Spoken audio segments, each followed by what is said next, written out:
Akala ng iba, yung basket na ginagamit namin kapag nag-grocery kami ay kinukuha namin. Meron pa nga, tinatawanan kami na meron daw palang binibentang basket dun sa Aeon Mall. Bakit po gano'n? Nandito po kayo sa Japan pero hindi nyo po alam. Hindi ko naman po nila lahat, no? Siguro po dyan sa lugar nyo ay wala po silang binibentang basket kagaya dito sa amin. Eto na nga, dahil ang dami pong curious sa inyo dun sa basket na lagi namin ginagamit sa tuwing nag-grocery kami. Dito po sa Japan, yung mga malalaking supermarket po ay meron silang binibentang basket. Tawag po sa basket na binibenta nila ay my basket. Ibang kulay, depende po kung saan nyo nabili. Yung mga supermarket po dito sa Japan ay hindi po sila ganun kahigpit. Pwede ka rin magdala ng sarili mong lagayan. Paliwanag ko na nga po ito dati doon sa dating mini vlog namin. Pero dahil may nag-request po, kaya ito ginawan ko ng ibang video. Saktong-sakto nga dahil mag-grocery po ako ngayon, kaso nga lang hindi ko dala yung basket namin. Pero may naisingit naman akong video na habang nag-grocery kami, dala-dala namin yung basket. Yung my basket na binibenta nila ay malapit lang po yan dun sa mismong counter. Dito po sa amin ay 3 kulay po yung available. Merong kulay pink, green at saka black. Etong kulay pink, ito po yung basket namin. Dito po namin yung nabili. Mas maganda po kasi kapag meron kayong sariling basket, para diretso na po yan yung mga pinamili nyo. Para hindi na kayo matagalang maglagay dun sa plastic o kaya naman dun sa karton. Po sa amin, ang isang basket po ay nagkakahalaga ng 398 yen. Kung sa peso po ay mahigit 150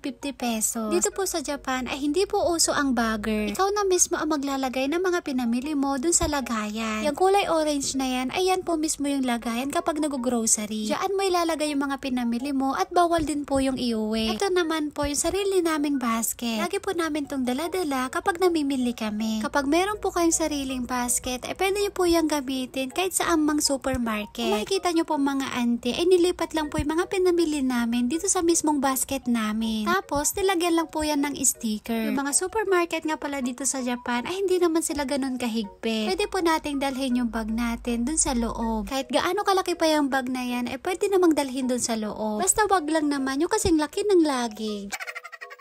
Magbabayad na nga po ako dito sa counter pagkatapos ko mamili. Ako na rin po mismo ang maglalagay ng bayad dito sa machine. Hindi ko nga pala dala yung basket namin pero may dala naman akong lagayan. Maglalakad lang po kasi ako pa uwi kaya hindi ko na po yung dinala. Marigatan nak lang agbit-bit ante nukas dyan. Sino mga auntie, sana naipaliwanag ko po sa inyo ng maayos. Sana sa susunod po na mini vlog namin, wala na po magsabi sa inyo na kinuha namin yung basket. Hindi po namin yung ninakaw dahil meron naman po kaming pambili. Pagkatapos ko mamili ay uuwi na po ako mga auntie. Malapit lang naman po yung supermarket dun sa bahay namin. Wala pang 5 minutes. So yun lang po at dito na po natapos ang aming mini vlog. Maraming salamat po. Thank you for watching. Sayonara and... じゃあね、バイバイ、I love you. いいね。